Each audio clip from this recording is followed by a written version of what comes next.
Joshua chapter 24. Renewal of the covenant. Yehoshua gathered all the tribes of Israel to Shechem. He summoned the leaders, heads, judges and officials of Israel, and they presented themselves before God. Yehoshua said to all the people, "This is what Adonai, the God of Israel, says. In antiquity your ancestors lived on the other side of the Euphrates River, Terach the father of Abraham and Nahor, and they served other gods. I took your ancestor Abraham from beyond the river, led him through all the land of Canaan, increased his descendants and gave him Yitzchak. I gave to Yitzchak Yaakov and Esav. To Esav I gave Mount Seir as his possession, but Yaakov and his children went down into Egypt. I sent Moshe and Aharon. I inflicted plagues on Egypt in accordance with what I did among them, and afterwards I brought you out. Yes, I brought your fathers out of Egypt. You arrived at the sea, and the Egyptians were pursuing your ancestors with chariots and horsemen to the Sea of Suf. But when they cried out to Adonai, he put darkness between you and the Egyptians, overwhelmed them with the sea and drowned them. Your eyes saw what I did in Egypt, and then you lived in the desert for a long time. I brought you into the land of the Amori living beyond the Jordan. They fought against you, but I handed them over to you. You took possession of their land, and I destroyed them ahead of you. Then Balak the son of Zippor, king of Moab, rose up and fought against Israel. He sent and summoned Bilam the son of Beor to put a curse on you. But I refused to listen to Bilam, and he actually blessed you.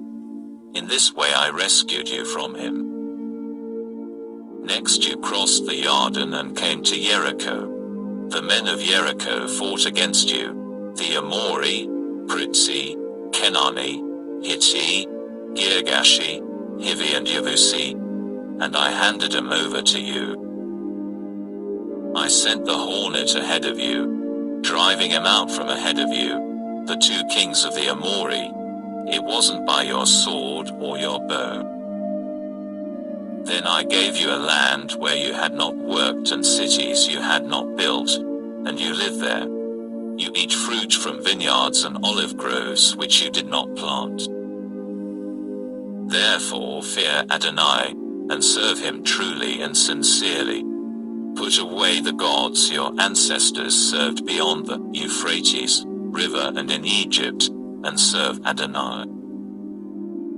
If it seems bad to you to serve Adonai, then choose today whom you are going to serve. Will it be the gods your ancestors served beyond the river, or the gods of the Amori, in whose land you are living? As for me and my household, we will serve Adonai." The people answered, "Far be it from us that we would abandon Adonai to serve other gods. Because it is Adonai our God who brought us and our fathers up out of the land of Egypt, from a life of slavery, and did those great signs before our eyes, and preserved us all along the way we traveled and among all the peoples we passed through. And it was Adonai who drove out from ahead of us all the peoples, the Amori living in the land. Therefore we too will serve Adonai, for he is our God." Yehoshua said to the people, "You can't serve Adonai, because he is a holy God, a jealous God, and he will not forgive your crimes and sins. If you abandon Adonai and serve foreign gods, he will turn, doing you harm and destroying you after he has done you good." But the people said to Yehoshua, "No, but we will serve Adonai." Yehoshua said to the people, "You are witnesses against yourselves that you have chosen Adonai to serve him. They answered, "We are witnesses." Now, Yehoshua urged, "Put away the foreign gods you have among you, and turn your hearts to Adonai, the God of Israel." The people answered Yehoshua, "We will serve Adonai our God. We will pay attention to what he says." So Yehoshua made a covenant with the people that day, laying down for them laws and rulings there in Shechem. Yehoshua wrote these words in the book of the Torah of God. Then he took a big stone and set it up there under the oak next to the sanctuary of Adonai. Yehoshua said to all the people, "See, this stone will be a witness against us, because it has heard all the words of Adonai which he said to us. Therefore it will be a witness against you, in case you deny your God." Then Yehoshua sent the people away, every man to his inheritance. The death of Joshua and Eleazar. After this, Yehoshua the son of Nun, the servant of Adonai, died. He was 110 years old.